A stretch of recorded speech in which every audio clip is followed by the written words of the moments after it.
Hello everyone.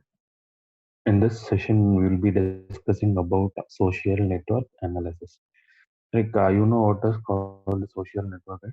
So social network is a graphical representation of relationships among people or entities, like how we see Facebook, Twitter, Orkut.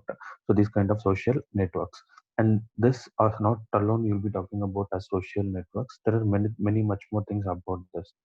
Like a social network analysis is the art and science. Give me a minute. Okay. This is called SNA. So it is art and science of discovering patterns of interaction. So finding the pattern of interactions. Like a person A always communicating with person B, and if there is a communication between common communication between A, B, and C, or if they are communicating as a group, you can see some groups in WhatsApp, Facebook, Twitter, right? And how to find the patterns of those interactions. That is one most important part of social network analysis. And the influence within the participants in a network and this part will be computing with the influence matrix to find out which node is being influenced much more in the given network. Okay, so that let us solve once we start the problem. So there is other thing called subnet. Subnetwork is a part of the network. It is something like a cluster of nodes, where within the subnetwork connections will be much stronger than the connections without nodes outside the subnetwork. Once if you take a network, you can see subnetworks. Once if you take a network, you can see a subnetworks. I mean, this subnetwork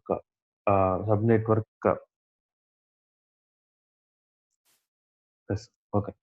So the subnetworks are a cluster of nodes where the within subnetwork connections will be much stronger than the connections outside the subnetwork. Okay, and let us see one example for this, and let us have few applications of SNA. So applications of SNA, first one is self-awareness, where you can visualize your own social network, and you can organize the relations, and you can represent and you can see the relations within your network, and you can find the support of your network. And second, communities. See, this social network analysis helps you identifying, constructing of networks within communications to build. You can see some communities you can see in social books, and some in like a Twitter and some in Instagram, right? So those communities. And one next thing is like you can do certain kind of analysis on this communities. And third is marketing. So what marketing will do is like when there is a popular network inside which have many two people are related to each other at some degrees of links. So what organizations will do is what organizations can use this insight to reach out message to a large number of people, and to actively, I mean and also to listen actively to opinion leaders as a way to understand the customer needs and behavior. It is one of the marketing strategies. And third, public health. So creating awareness of networks can help identify the certain diseases to spread, and which we when so recently we are affected with the COVID-19, right? So spreading this awareness through social network, that is also one important thing. Not just alone addresses, it can be for nothing. For example, you take an addresses, spreading of disease, network topology. And you know, right, topology is a logical arrangement of nodes where the nodes will be get connected related each other. That is called topology, logical arrangement of nodes. And in this logical arrangement of nodes, and let me take in brief. Okay, so basically, topology means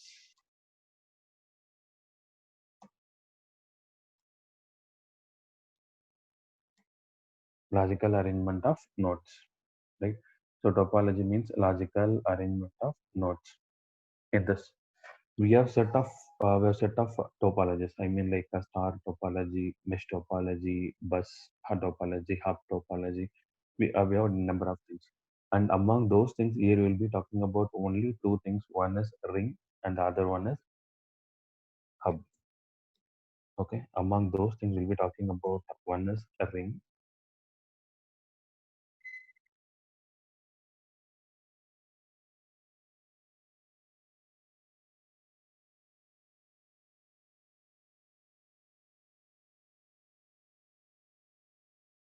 one is ring,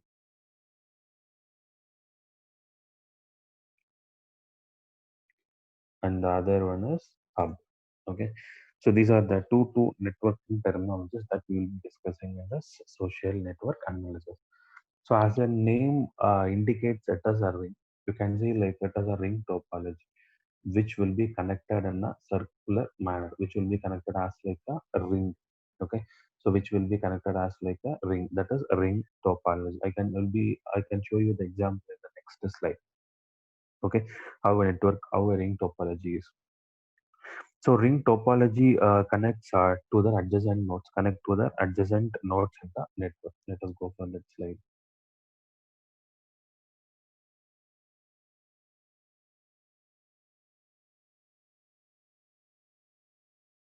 Okay.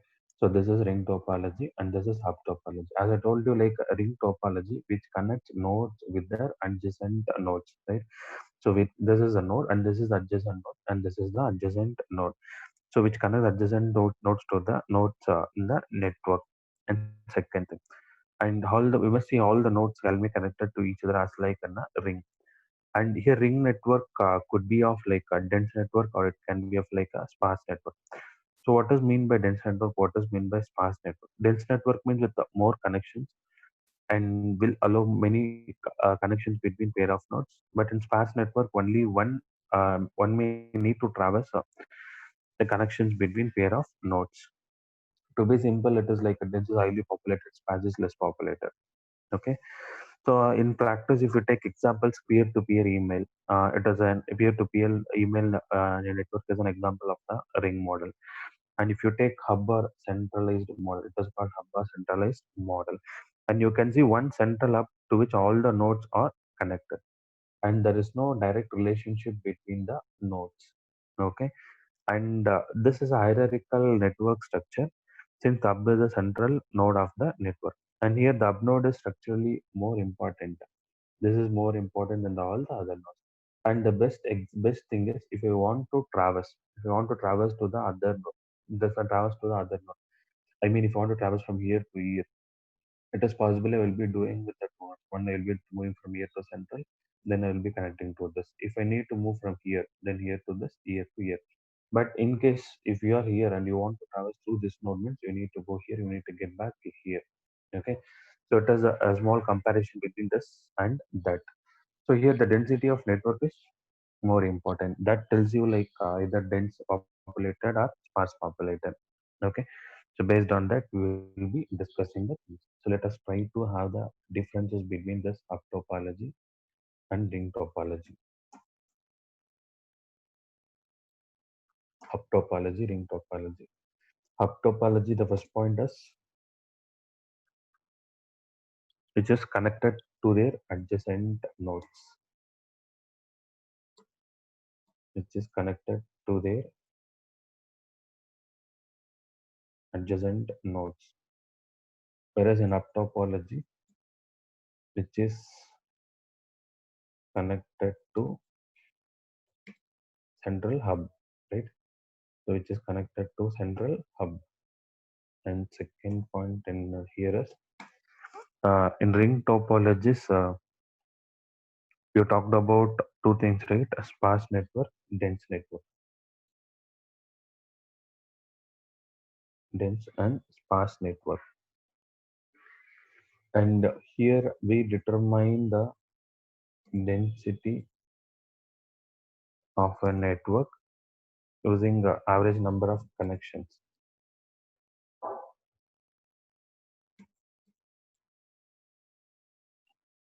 Average number of connections per node. Okay. And the next thing is, as an example, you can see peer-to-peer email.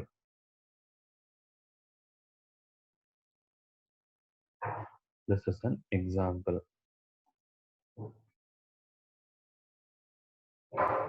And here I can take an example. You can take how airlines, how the present modern airlines operate. Okay.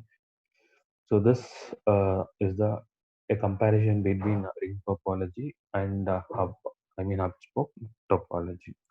And let us see the techniques and algorithms which was applied over this.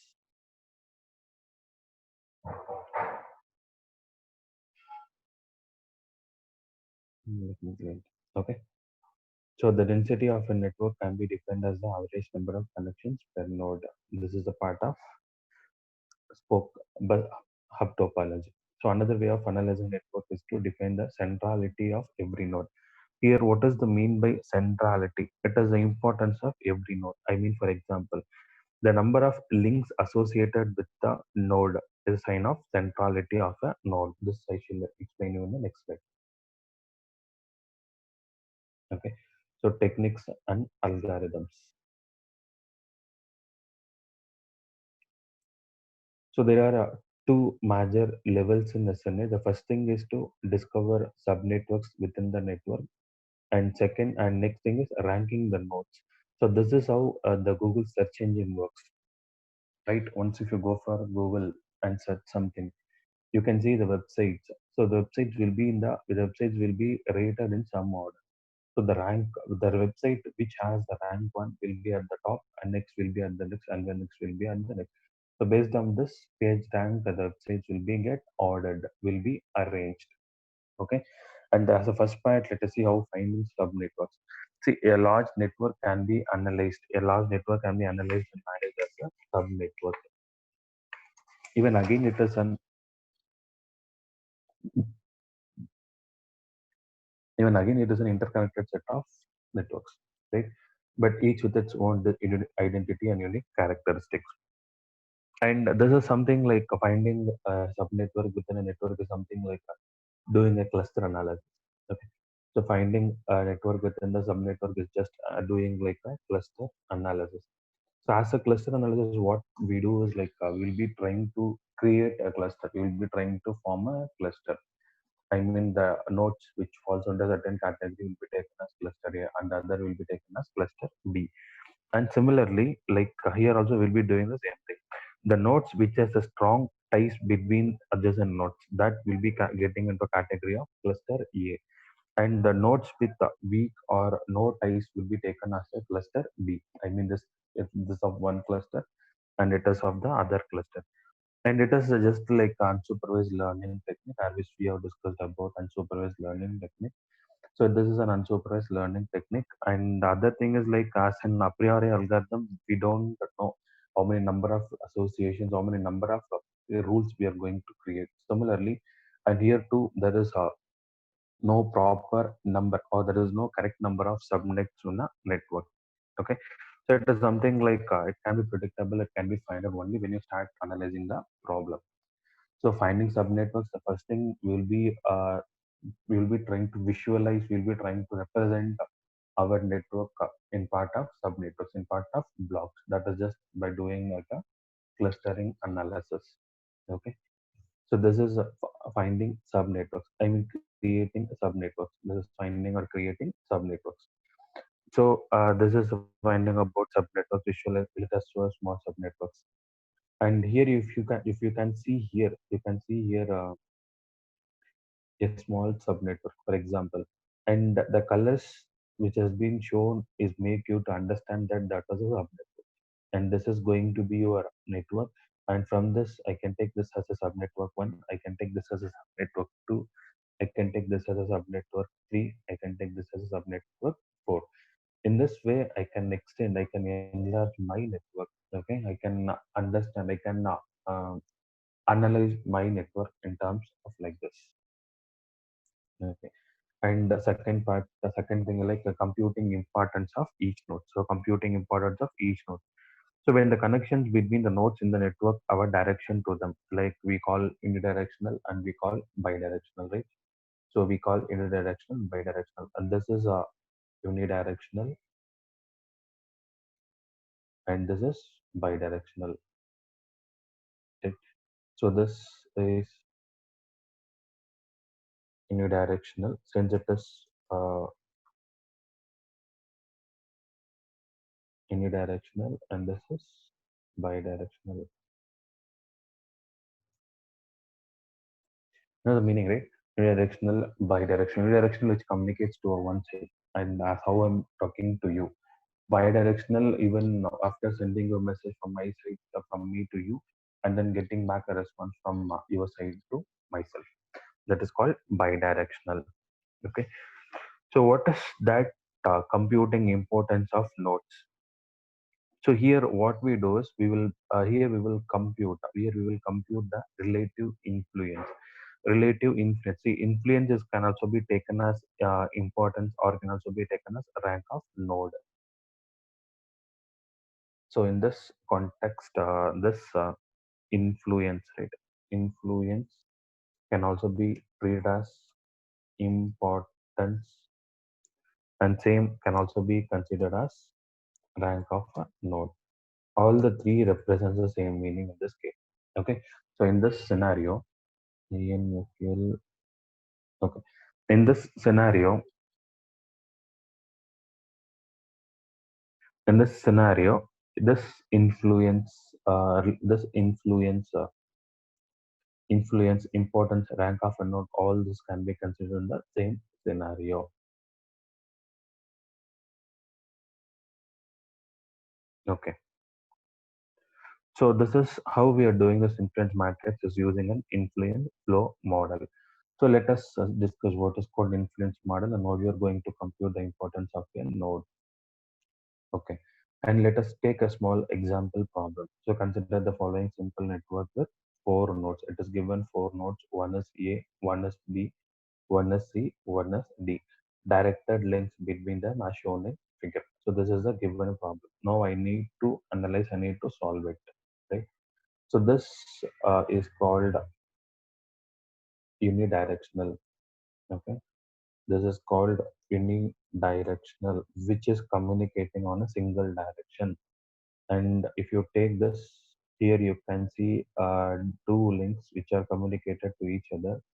And this is called bidirectional, where, just give me a minute,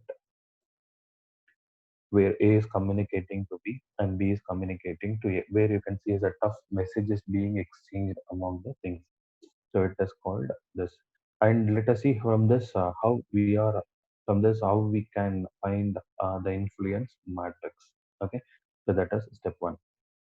So step one is, and we are going to analyze the node.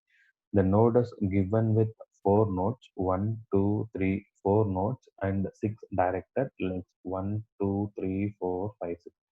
Six directed links. Now I need to write all the six links. I mean, for example, link one will be from A to B, link two B to C, link three C to D, link four D to A, link 5 B to A, right? Link 5 B to A, reverse, and link 6 A to C, right?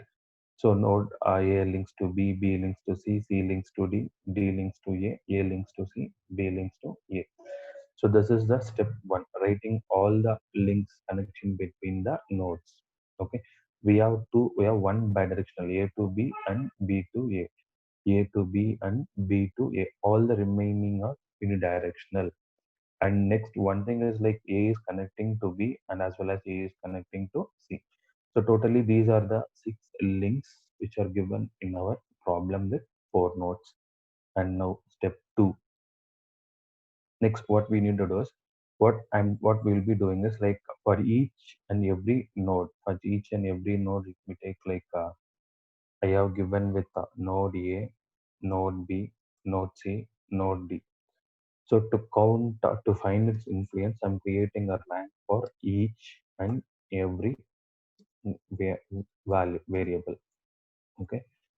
So for C, let us rank C, and for D, let us rank D. So in this way, I'm assigning each node to find the rank. Okay, and now I'll be trying to write an equation. So before that, at the outset, if you see like node A has two nodes. Node A is communicating one link to B, one link to C. Mm. Okay. Node A is communicating to node B and to node C. So both B and C receives half of nodes A's A influence. I mean, this A, if I take A as one, if I take A as one, let me take as an example and let me tell it. Okay. If I take A as one, what this A is doing is A is communicating. A is communicating. A is sending to two things. A is communicating to two things. Okay. So A is communicating to B as well as A is communicating to C, right? So A is communicating to A is communicating C. So it does communicating. I mean, from this, it does has influence off on it, influence off on it. So I can say zero point 0.5 influence on B, zero point 0.5 influence on C, right? So zero point 0.5 influence with B and zero point 0.5 influence with C, right?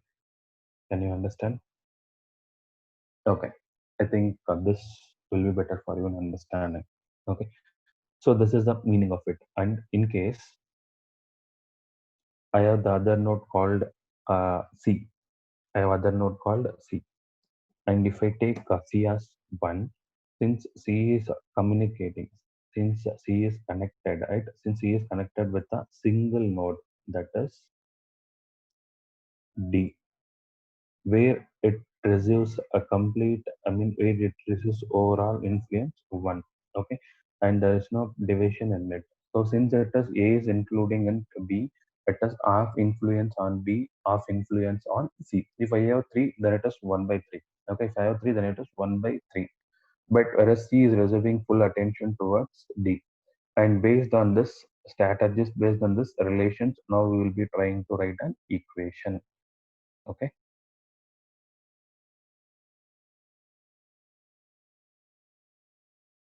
Okay. As I told you, I will be taking A as rank A, rank B, rank C, rank D, right? So I have taken all the 4 days. So and let me take the diagram here. From the diagram, so the diagram A is being connected to B as well as A is connected to C. Okay, A is connected to B as well as A is connected to C. Now we should start trying to write the equations based on the inbound and outbounds. So based on the connectivity into the links and based on the connectivity made with the links.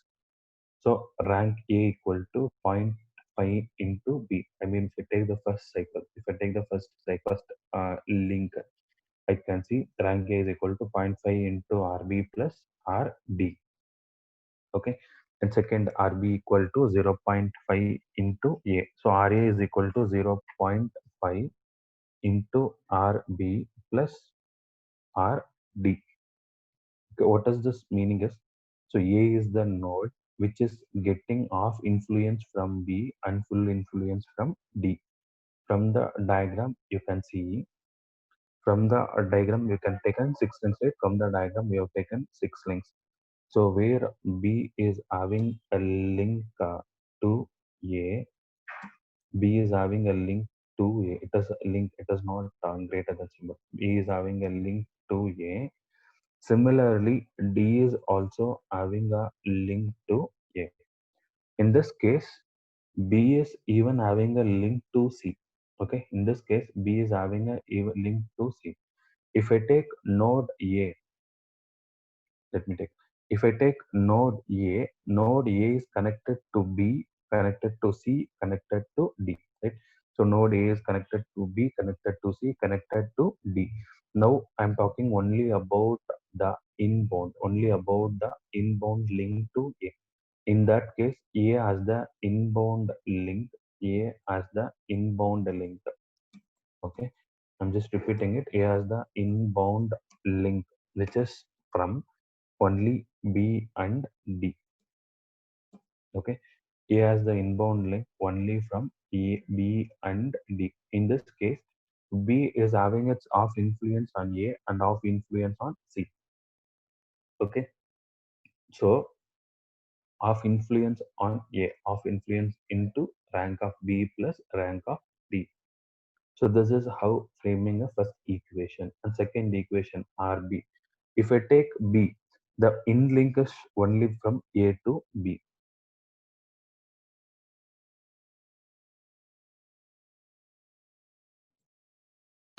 B gets only in link from A. B gets only in link from A. Whereas if you take the other links like B to A, B to C, it is outbound. It is outbound from B. It outbounds from B to A. It outbounds from B to C. But if you take inbound, it is only from A. And again, A is having off influence on B and off influence on C. So it is zero point 0.5. So RB equal to zero point 0.5 into RA. This is how second equation was framed. And third equation. So if I take C, if I take C, right? If I take C, the number of outgoing links from C is 1. It is D. And number of links getting towards C is 2. Number of links getting incoming with the C is 2. One is A and one is B. And both this A is having off influence on C, off influence on C. A is having off influence on C and off influence on B. So it is zero point 0.5. And again, B is having off influence on A, off influence on A. So zero point 0.5, right?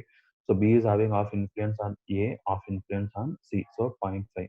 So RC is equal to zero point 0.5 into RA plus zero point 0.5 into RB. And next D. If I get into D, the only one in link from D is C. The only one link that we have for D is C. There is no inbound link for D other than C. There is no inbound link for D other than C. So at last we got all the four equations. So RA equal to 0.5 into RB plus RD, RB equal to zero point 0.5 into RA, or C equal to zero point 0.5 into RA plus zero point 0.5 into RB, RD equal to R. See, if you're not clear in writing this equations, or if you're not clear in finding these equations, let me know so that I shall repeat you. I shall repeat you and make you to understand. Okay. And now next.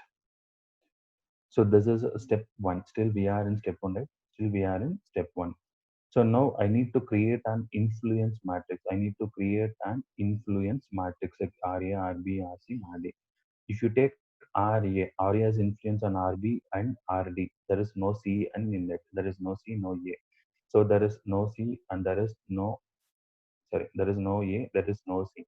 No A, no C. Zero represents that the term is not in the equation. That is the meaning of zero. And we'll be writing the coefficient of RB and coefficient of RD 0.501. Second case, RB, only RA, no B, C, D. RA is zero point 0.5, zero point 0.5, all the remaining 0. Third case, zero point 0.5, zero point 0.5, AB, no CD, zero point 0.5, zero point 0.5, no C, no D. And last, RD equal to RC. So if we have only RC, all the remaining is 0. So this is called influence matrix. Okay. This is called influence matrix.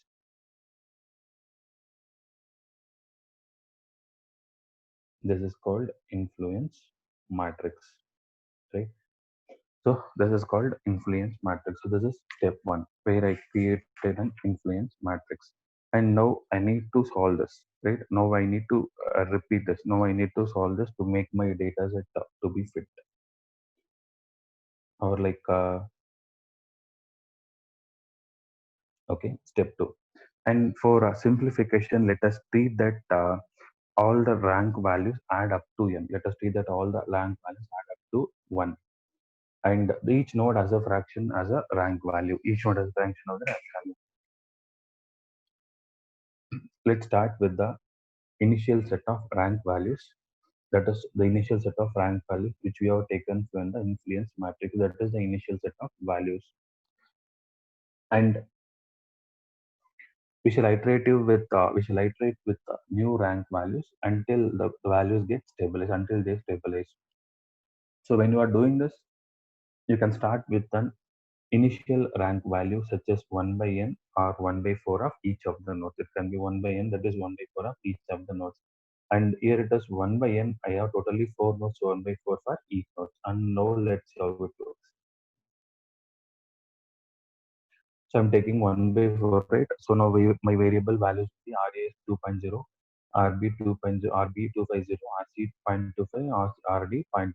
So all with same values. Now what I need to do is I need to reiterate. I need to iterate the values. I mean, from this, here we got four equations, right? Here we got four equations, and here substitute the value of RB as 250, substitute the value of RD as 0.250, and substitute the value of RA as 0.250. So 0.250, 0.250, 0.250. When you substitute it, you will be getting some values. You will be getting some value as a result. That is RA equal to 0.375, RB equal to 0.125, 0.250, 0.250. So this will be iteration one, which has taken from the initial set of values. Now I need to repeat it, right? Now I need to repeat it. I need to do this until the values get stabilized. I need to repeat this until my values get stable. Now, so based on the rank values from I1 means iteration one. Now I'll be computing the new values, which gives me iteration two.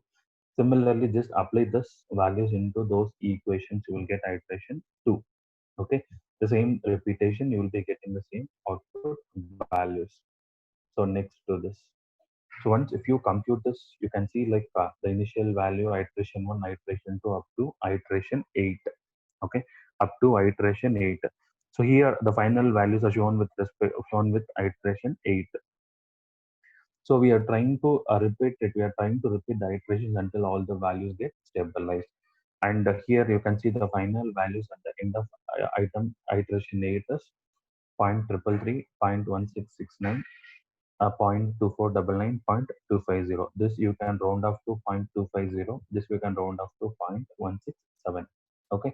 So as a result, you can see 0.333, 0.167, 0.250, 0.250. So in this case, this rank, which is highest rank, is A. Okay. A is the highest rank.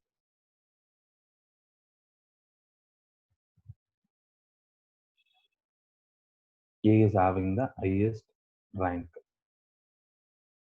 A is having the highest rank, and the lowest rank is 0.67.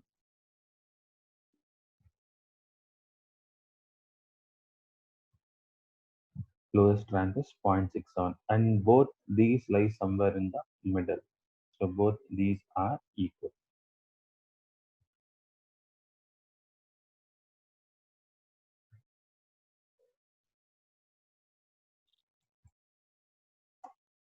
Both these lies in the middle. So if you look at it, this will be taking higher rank question, this will be taking a lower rank question, this will be taking the middle positions.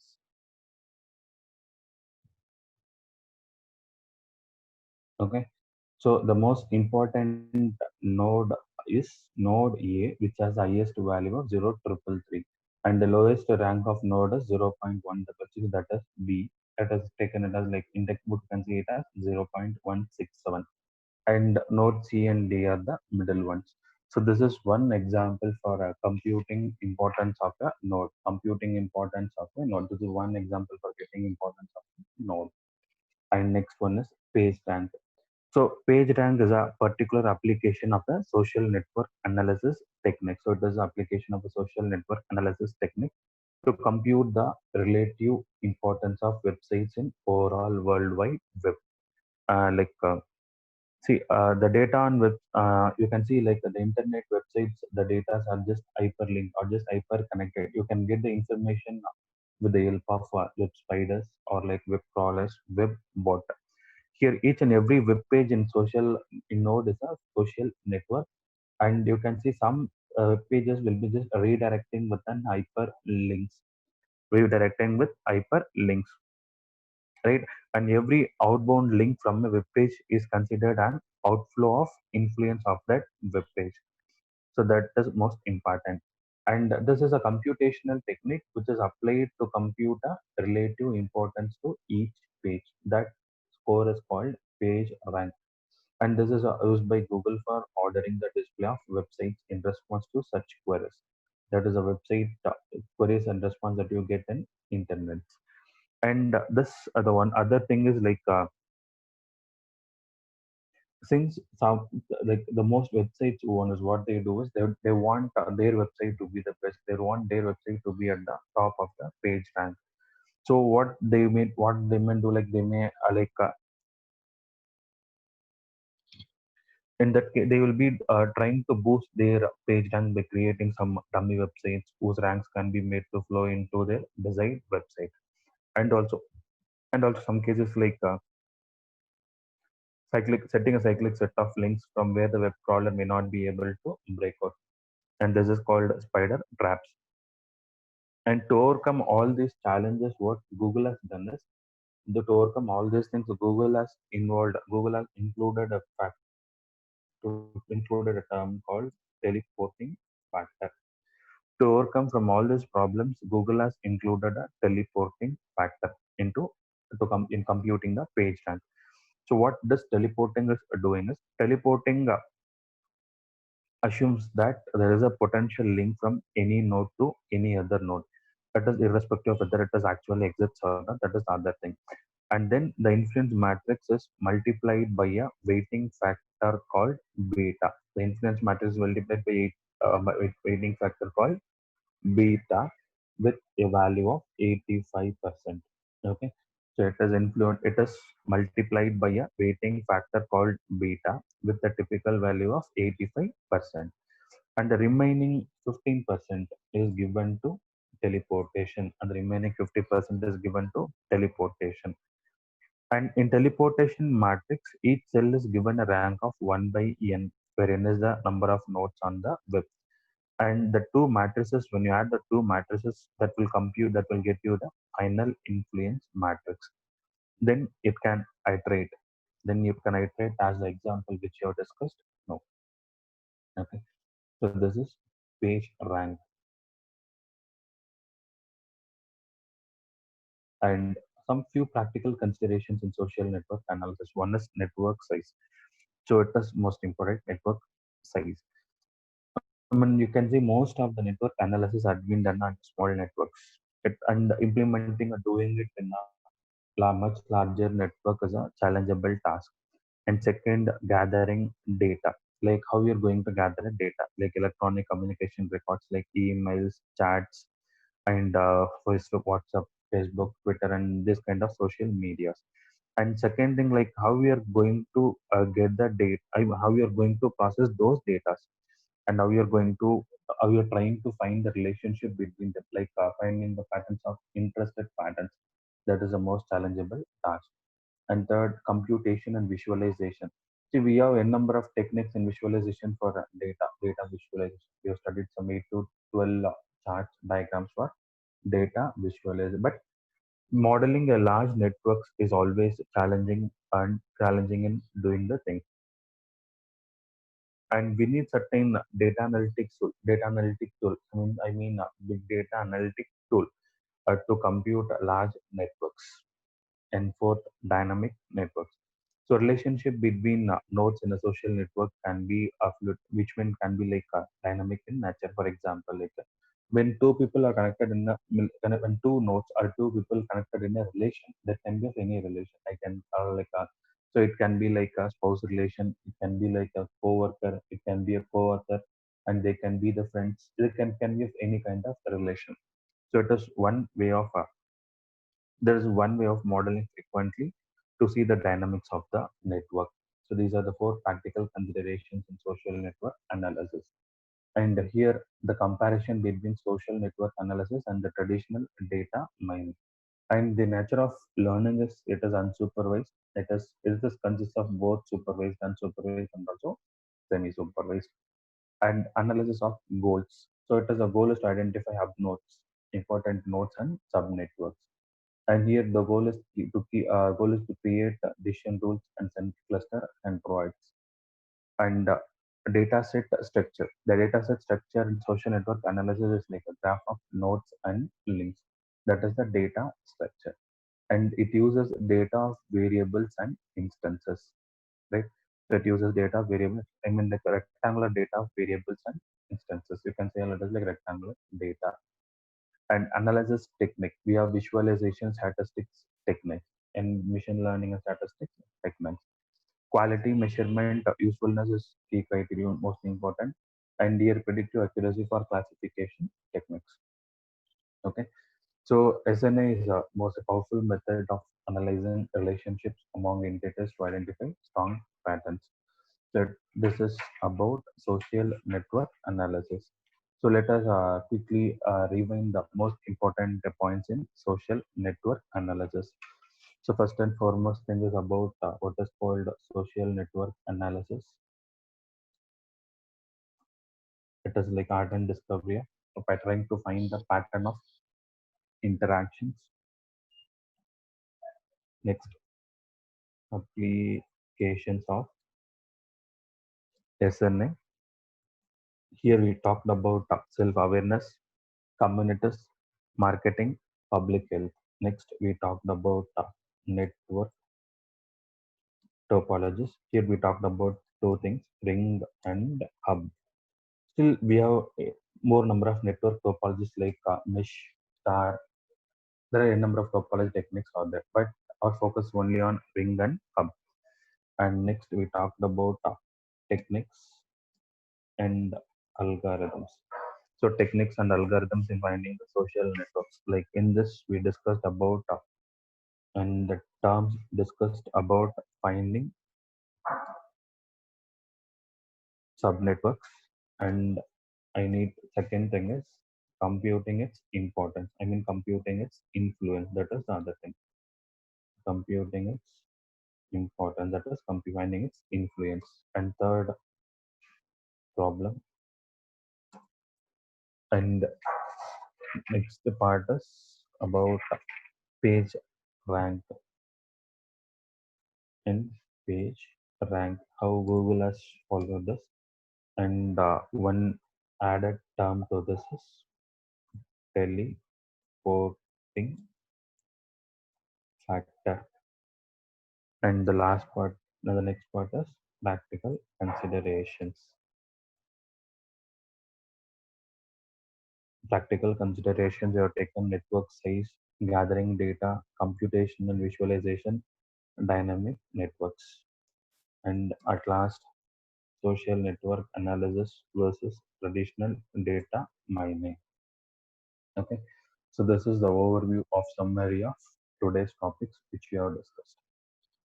Thank you.